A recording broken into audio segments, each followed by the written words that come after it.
और अब रुक करते हैं अगली खबर का। भारत बायोटेक इंटरनेशनल लिमिटेड की कोरोना वैक्सीन 15 अगस्त तक लोगों के इस्तेमाल के लिए लॉन्च की जा सकती है। इस वैक्सीन को लेकर आईसीएमआर और भारत बायोटेक इंटरनेशनल लिमिटेड साथ काम कर रही है। ये प्रोजेक्ट सरकार की सबसे बड़ी प्राथमिकताओं वाला प्रोजेक्ट बताया जा रहा है।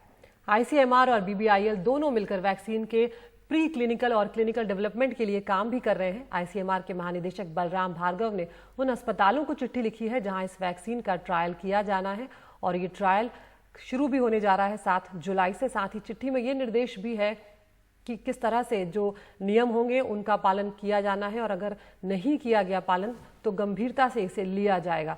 हम रुक करते सीधा हमारे सहयोगी परिमल कुमार का। परिमल, बहुत बड़ी एक ही राहत की खबर है कि ये जो दवाई है अब ये कोवैक्सीन लॉन्च होने जा रही है, लेकिन इंतजार क्योंकि बहुत लंबे वक्त से हो रहा है तो लग रहा है कि जल्दी आ जाए अगर ये दवाई तैयार है। 15 अगस्त तक का वक्त क्यों लिया जा रहा है?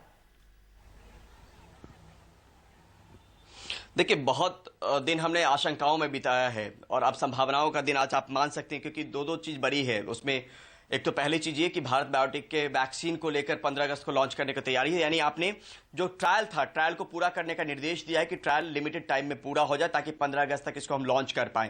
और उसी के लिहाज से ये चिट्ठी जो है जो आईसीएमआर चीफ है उन्होंने लिखा है ये चिट्ठी, और अपने आप में एक उपलब्धि मानी जाएगी, क्योंकि वैक्सीन को लेकर पहले भी कहा जाता था कि कई साल लगते हैं वैक्सीन को बनाने में, लेकिन अभी जो प्राथमिकता है भारत की नहीं दुनिया भर की कि वैक्सीन को डेवलप करे और पहला इंडिजीनियस यानी घरेलू वैक्सीन होगा जो भारत में बनाया गया वैक्सीन होगा। और कारगर इस लिहाज से भी हो सकता है और होगा क्योंकि एनआईवी पुणे ने जिस वायरस को स्ट्रेन को अलग किया था, सेपरेट किया था, एनआईवी पुणे और भारत बायोटेक ने मिलकर इस वैक्सीन को तैयार किया जिसमें प्री क्लिनिकल ट्रायल किया गया। अब ह्यूमन ट्रायल में दोनों फेज से इसको गुजरना है, तो एक संभावना बहुत ज्यादा टिकी हुई इस वैक्सीन पर। लेकिन अदिति, यहां पर एक चीज और अहम है कि कल देर रात डीसीजीआई ने जो drug controller general of India हैं उन्होंने जाइडस कैडिला को भी अनुमति दे दी है वैक्सीन के क्लिनिकल ट्रायल के लिए। यानी अब 2 कंपनी हो गई है भारत में जो क्लिनिकल ट्रायल करेगी, जाइडस कैडिला और दूसरी तरफ भारत बायोटेक। यानी दोनों कंपनियों पे आप उम्मीद जो है सीधे तौर पे वैक्सीन को लेके ही उम्मीद है। कभी भी ये सवाल जब पूछा जाता था कि कोरोना कब तक खत्म होगा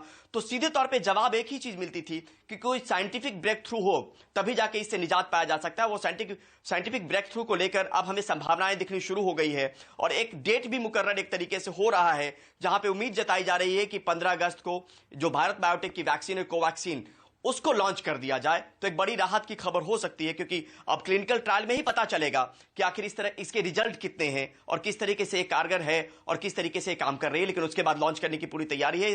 तो जिस हिसाब से अनुमति मिली थी भारत बायोटेक को और जिस हिसाब से साथ मिला था आईसीएमआर का और एनआईवी पुणे का, तो उम्मीद बहुत ज्यादा टिकी हुई इस वैक्सीन को लेकर। जी, उम्मीद बहुत ज़्यादा टिकी हुई है इस वैक्सीन पर। बहुत बहुत शुक्रिया यहाँ पर परिमल आपका। और इस वैक्सीन का सभी को इंतज़ार है। 15 अगस्त को भारत बायोटेक इंटरनेशनल लिमिटेड की तरफ से कोवैक्सीन जो कि कोरोना के लिए वैक्सीन बताई जा रही है वो आ रही है, और दूसरी तरफ जाइडस कैडिला को भी अनुमति मिल गई है ह्यूमन ट्रायल के लिए। अब देखते हैं कि ये कितना उम्मीदों भरा होगा और इसका रिजल्ट क्या कुछ रहने वाला।